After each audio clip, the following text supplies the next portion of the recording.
What is your name, please? I am Charles Kenneth Barker, B-A-R-K-E-R. And you're from where? I'm from Indianapolis, born and raised on the south side of Indianapolis, Indiana.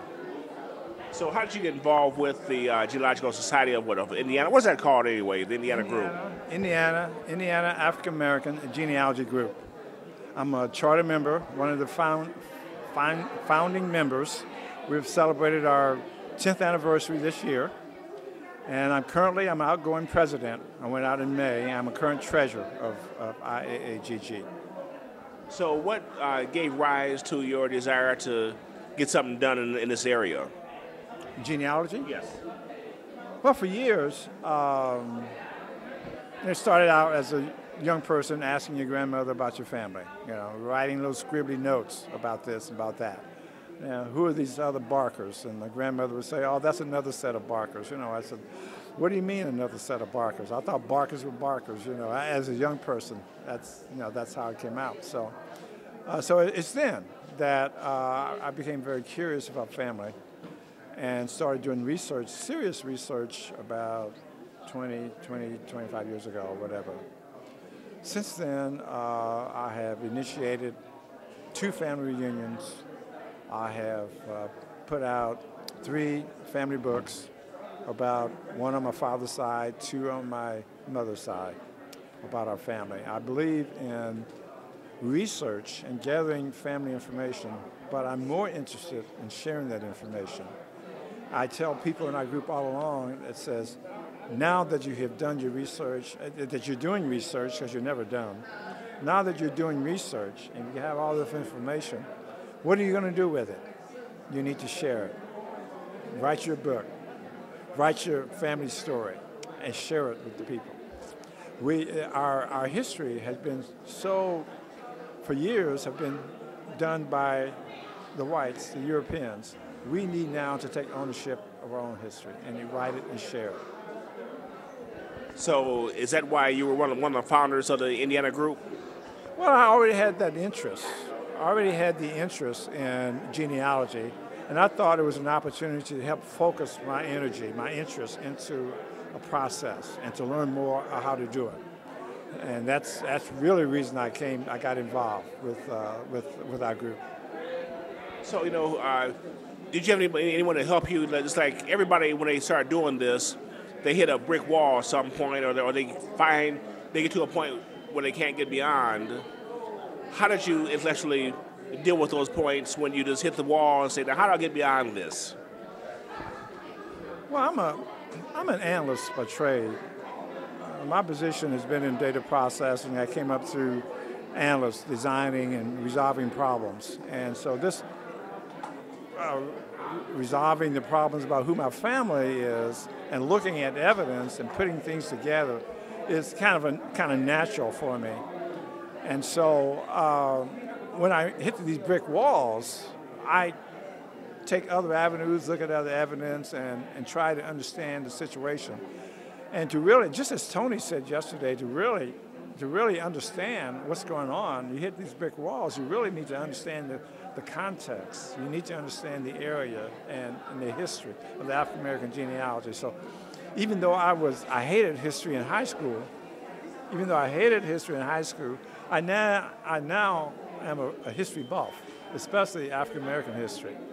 So I do as much research into African American history as I do family research. Were you in Fort Wayne a couple years ago at the other genealogical convention? I was here for the FGS. Yeah. FGS, yeah. We talked then. Now I can remember who you are. Okay. Yeah. During your research, what have you found out that really surprised you about your family? Well, I have found, if you do research, you find a lot of surprises. But one of the things that surprised me a few years ago is that my people are from Tennessee. My people came up from Tennessee around 1936. All my research, my recent research, have been in Tennessee, both on my mother's side and my father's side. And I have a 90-year-old aunt that I communicate with all the time, and she's very, very alert.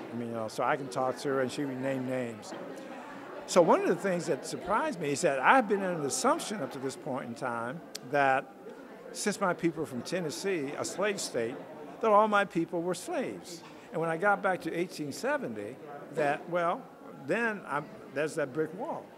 But for some reason one time I said, well, let me check 1860, 1850. And sure enough, on my mother's side, the Stewarts, S-T-E-W-A-R-T, they were listed in the 1860 census. They were listed in the 1850 census as free people of color.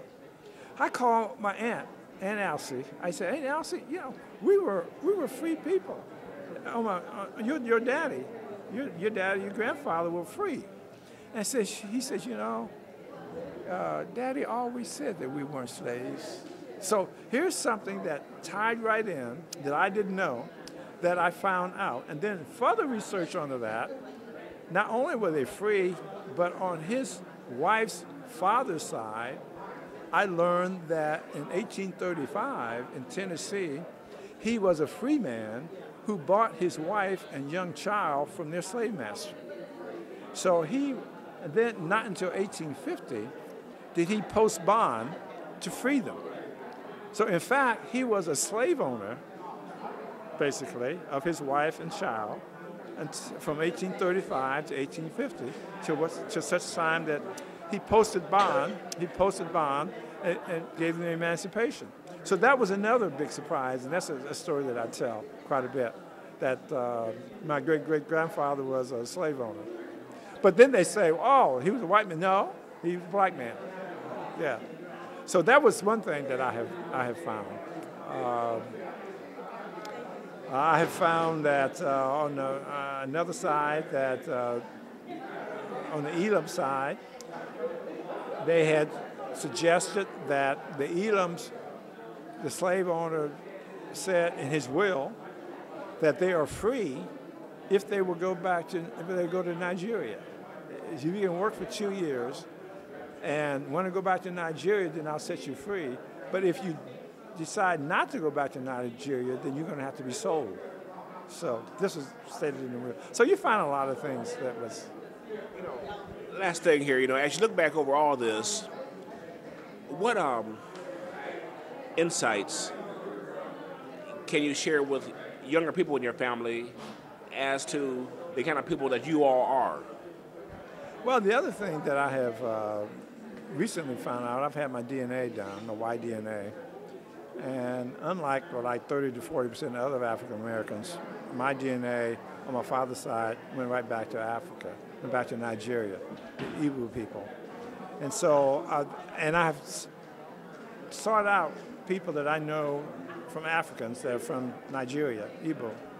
And the first thing that they say that Igbos are industrious people, smart people, design things like the Chinese or whatever, you know. And so that was surprising. So that's something that I can pass down to my younger generation, that hey, you're part of the Igbo, and they've always been considered very industrious and on the cutting edge. So that's part of the things that I have, you know, additional information I have found that I can pass down.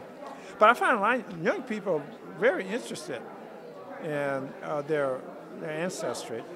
In fact, on all the family unions that I go to, that I make it a point that I'm giving presentations about their family history. Yeah. So, and speaking of younger people, you can definitely tie in. You can close the loop where you start out researching to find out about others, and you wind up finding about yourself. Absolutely, absolutely. It's closed circle. So as you know, Pompey, right? You're from Fort Wayne. We just had a talk a minute ago, and I looked at Pompey from a distance. I had not met him, and I said, "You look like you might be Igbo." And he said, well, and I said, you know, I'm just talking to the family tree DNA expert down the table down here. And he looked me up on his computer and said, yeah, you're Igbo. He says, you know who else? That a very popular person that is Igbo, that you look alike? I said, no, don't tell me because I've heard this story before. Morgan Freeman. He says, yeah. Well, he says he's Hebrew.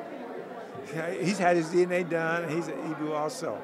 So I looked at Pompey, and he kind of had some of those same features. And that's the reason I went up to him. I said, you look like you might be Hebrew.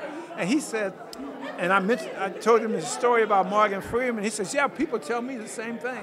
They'll come up and tell me, say, you look like Morgan Freeman. Yeah. So we have some common features. I don't know where they are, I guess. That's kind of amazing. Thank you very much. All right, thank you.